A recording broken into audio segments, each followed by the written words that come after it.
can't move rapidly with chicken wings. So, we were like, where are they going?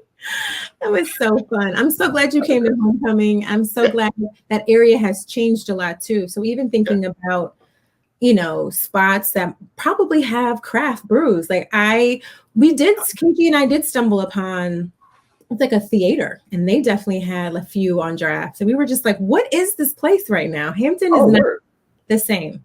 I have to get the name, but yeah, it was definitely like a performing. So like a movie theater or whatever? It was like live music kind of space. So they had like a stage and an upstairs and like a restaurant kind of situation. But even that vibe did not exist. I don't remember that when I went to college. So it's also really exciting to see areas like the DMV, evolve. Yeah, no, for sure. Yeah, back then, I mean, I graduated in 2002. And back then I just wasn't even on craft beer like that. Like the only kind of beer that I was drinking that may have been craft would have been like, it was all import. You know what I mean? It wasn't anything domestic. What were you drinking back then? Like Heineken. Yeah. Right.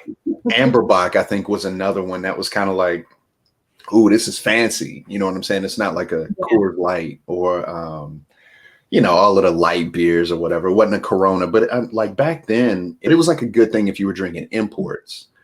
So I drank a lot of imports like Dos Equis, drank some Corona every now and then, like Guinness, stuff like that. But it's crazy how that shifted so drastically. So now everything is, well, I won't say everything, but like the wave is like drink local, and you've got all these, very specific local craft brews. Well, actually, to your point exactly about drinking local and just thinking about the journey and how I got to craft beers it's been a journey, right? So in the beginning, I was drinking like Zimas and like Miller Lite, and I remember Michelob High Life.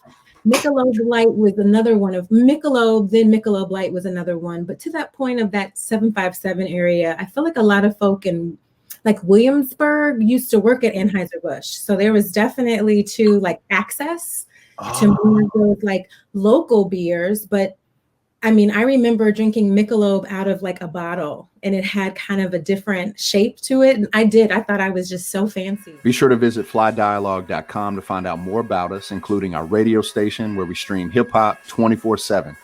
Yo, we're literally jamming as we speak. That's what I knew of beer then. So it's so funny to think about that, because no shade, but I have not had those beers in a while. Yeah, I mean, and I'm the same way. Maybe if I'm like tailgating or something and I want something really light. But for the most part, I'm not. Yeah, I'm drinking. Typically, it's local.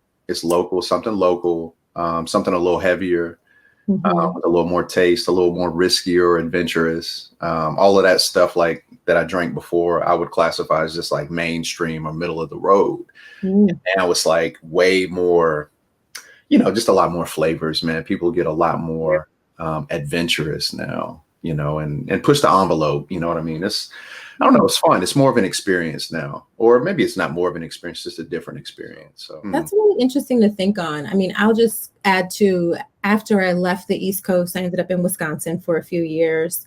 Yeah. And that's where I started drinking beer. So the local beer there was like PBR and a lot of Pabst Blue Ribbon. Yeah. Oh, I know PBR. To the point of tailgating, that's what we're on. And that's where I started to learn about the more craft brews. Obviously, Wisconsin is subterranean temperatures, so drinking was also a part of staying well and being warm. And it was just so colloquial, like to have a light beer at your fish fry.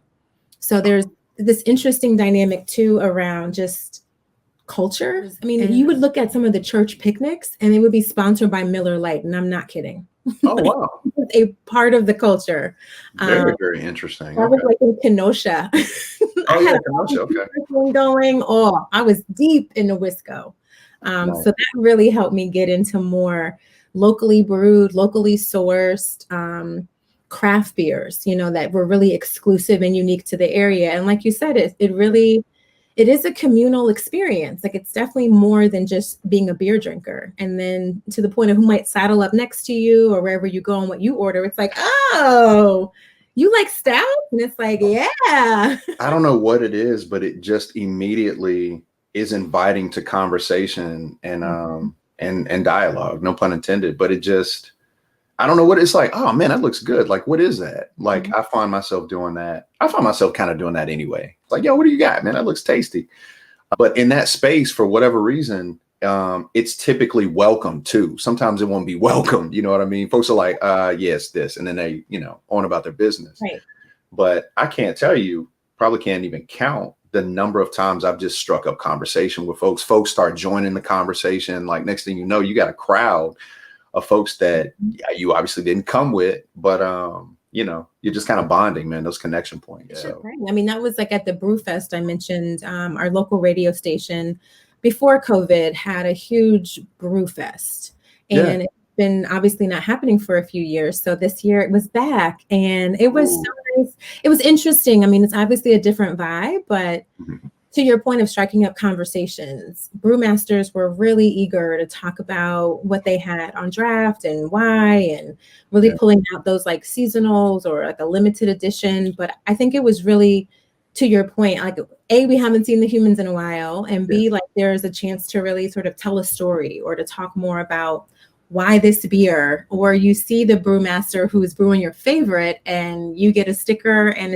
a picture because you're best friends now. But there is definitely a different kind of energy I have experienced. And like you said, it's not every time, but I don't always need a conversation, but it's just nice to be, I don't know, around folks who appreciate, some of the different nuances of beers. Everyone has that one family member that simply makes you feel good.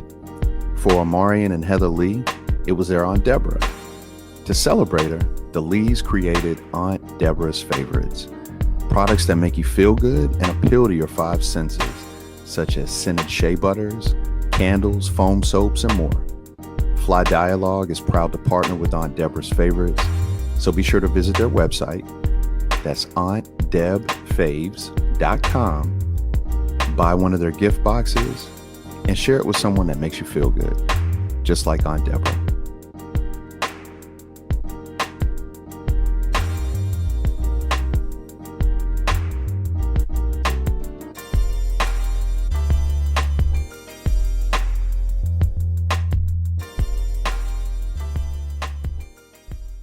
I think there's something to be said about that. I think there's an appreciation, a willingness.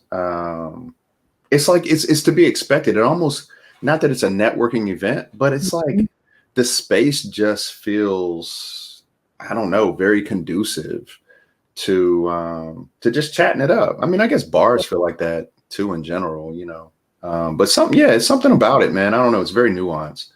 I'm glad you get that same experience. You know what I mean? And I would say it's replicated, man. I think everybody, that's what makes it dynamic. I don't know, something about it, man. It really is something special about it. I can't stay away from it, man. I love it.